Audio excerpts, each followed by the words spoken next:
Hey guys, welcome to another movie review. Today I'm talking about the new Neill Blomkamp film, Gran Turismo. This is an adaptation of the video game, but also being based on a true story about a young man who is a very good gamer who eventually became a really good race car driver as well. So in this movie, though, you guys, like I said, it is an adaptation of the video game while also telling the true story of this young man that got this opportunity of a lifetime. So basically, over the course of this film, you guys, this gamer who won this Gran Turismo championship. He's really good at the games. He owns all the games.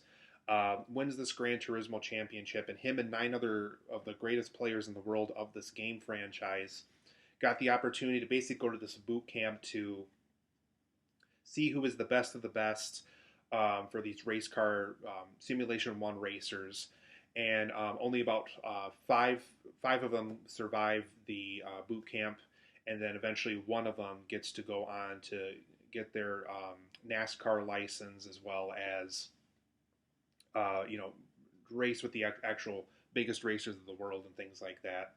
And over the course of this film, you guys, this young man finds out just how difficult it is to translate from gaming to this race car experience, and just how different it is, kind of the dark side of racing, if you will. And when you see the movie, you'll know what I'm talking about. While also kind of celebrating the good stuff about it, how it really kind of inspires people that, it's not just about how good of a video game player you are and how good at judgment calls you are as far as, racing on the track and stuff like that. Things like that, things of skills like that can translate well into something even bigger. And so I think that's ultimately what Gran Turismo is trying to do and say for us, is that some of the skills we possess in our everyday, day-to-day lives and things that we're passionate about can be translated into something bigger than ourselves. And that's certainly an opportunity that this young man gets to experience over the course of Gran Turismo. But overall, guys, I really like this movie a lot. I'm actually a pretty big fan of Neill Blomkamp. I would say District 9 is probably my favorite of his that I've seen. He's done a couple of not so great ones, but Neill Blomkamp, for the most part, as far as how he directs movies, how he approaches his movies, kind of the things he likes to have, like little documentarian moments in his movies, and definitely Gran Turismo continues that trend for sure. But just the way he directs his movies, the fact that he almost directed a Halo movie at one point, I thought was pretty cool. And if he ever does get that opportunity, I still think he would be a great choice for that movie if Halo does indeed become a film adaptation at any point in time. I know that more so became a Paramount Plus show, but we'll have to see if that ever turns into a movie itself also. But for Gran Turismo, though, you guys, I really enjoyed this movie. So let's go over some positives and negatives of what I really liked about the movie, but some things about it too that I think could have been better as well. So for my positives of this movie, just the idea that this film is an adaptation of the video game while also being an adaptation of a true story as well. And they're doing it both in the same movie and did it really well. I feel like both ideas complement each other. And I feel like that's a really inspiring way to make a movie like this, because when you play the Gran Turismo games, there's really not a lot of story to it. But the fact that they took the Gran Turismo, they took something from reality that really did happen to this young man that also involved the Gran Turismo games, and they also decided to adapt that young man's stories, or mostly his racing career story, into a film as well. And I thought that was a really inspiring way to make this movie, and it almost kind of makes you wonder too if other video game adaptations would benefit from something like that, where it doesn't necessarily have to do what Gran Turismo did, but maybe there's a game out there that you could adapt into a movie, but also kind of base it on something that happened in reality that's very much inspired by that game, and do something really unique with it. I think that's ultimately something that Gran Turismo kind of opened my mind to, is that's a kind of an interesting way to adapt a video game into a movie, really. And so I just really thought it was really cool and really inspiring, and really quite different as well, as far as how they adapted this video game into a movie while also doing a true story as well. Thought that was a really cool aspect of this film. I also liked how Neill Blomkamp visualized everything in this movie. He had a lot of eye-popping visuals for the racing sequences in this movie. And what he did for the racing sequences, too, that I really liked, is he visualized the race. And while we're watching the race, there's even moments where we get to see where our main character is as far as ranking is in the race, because sometimes in racing, it's hard to tell like who's in second and third and fourth and stuff like that. And so the film has really clever ways of keeping up with all these race cars going down the track and kind of showing us this is where our main character is right here. A big giveaway too is that he also has like a PlayStation themed race car when he's on the track, so that's also kind of a nice way to keep up with him and a nice way to kind of reminding us that this is definitely a Gran Turismo movie, which was based on a PlayStation video game series. But just how the races were visualized, just how there's even scenes where he's racing, and then we go back to kind of how he saw things while he was playing the video game and how that translates into his skill set that he brought to the actual racetrack. Just the way that they visualized this film, I thought was very, very well done. And like I said, tons of eye-popping visuals that'll keep you on the edge of your seat for almost the entire runtime as well. I also thought that the character development of our lead character, as well as David Harbour's coach, as well as the Orlando Bloom kind of recruitment guy who kind of started this whole thing, I thought the three of them had really interesting character development.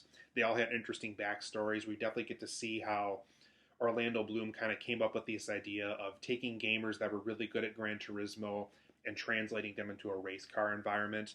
And then with David Harbour, we get to kind of see how he kind of ended up where he was, all the regrets that he has earlier on in his life, and kind of how that affects him to this day, while also kind of taking those earlier skills that he had and translating them to the stuff that he's currently doing with his life today. And just all the stuff with the main character, we definitely get to spend a lot of time with him as well. But I thought the development of these three characters in particular, I thought were really strong, and I thought their backstories were really well developed over the course of this movie. The film also shows how destructive a racing career can be. Without going into spoilers, there's something that does happen to our lead character that really does kind of show you how destructive a racing career could be if things go wrong, and just how psychologically that can mess you up if you blame yourself instead of the sport itself. And so there's a lot of times where the film, it really very much depicts how destructive this can be mentally and psychologically to you if you always choose to label yourself as the issue of something in a race rather than the racing sport in general. So I thought that was kind of an interesting way to depict the more tragic parts of the story, as sometimes it's the sport itself and not so much the racer that can cause a tragedy sometimes within the sport. And for the most part, I thought this film had really effective drama throughout. There's scenes involving this young man's mom and dad that you definitely understand the dad's point of view. You're worried that this young man might not have a real career here if he messes up on this Gran Turismo opportunity. And you understand the mom's point of view of if he gets hurt, there's really nothing that could be replaced about him if something really awful happened to him in one of these race cars. So I thought there was this really effective drama throughout. You really understood and you really cared about a lot of these characters that you follow over the course of this movie. And I thought all of it was very well handled. Whether that was Neill Blomkamp's script or just the cast that he hired, I thought the drama here was extremely effective. For my negatives of Gran Turismo, though, I thought it did have a very familiar sport drama story structure to it. If you've seen Rocky, if you've seen The Karate Kid, if you've seen Rudy and all that other stuff, you kind of know exactly how this film is going to play out. It's definitely not a film that doesn't have a lot of surprises to it. It is a very familiar sport drama feeling to it. So unfortunately, as far as surprises go, there's not a lot of them just because we have seen a lot of sport dramas that play out like this. There's even a large sequence of the movie that kind of reminded me of Ford v Ferrari from James Mangold.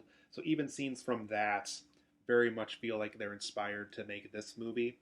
So I thought there was just a lot of familiar elements that kind of kept this film, because like I said, I do like the whole setup of doing an adaptation of a video game while telling a true story with it as well.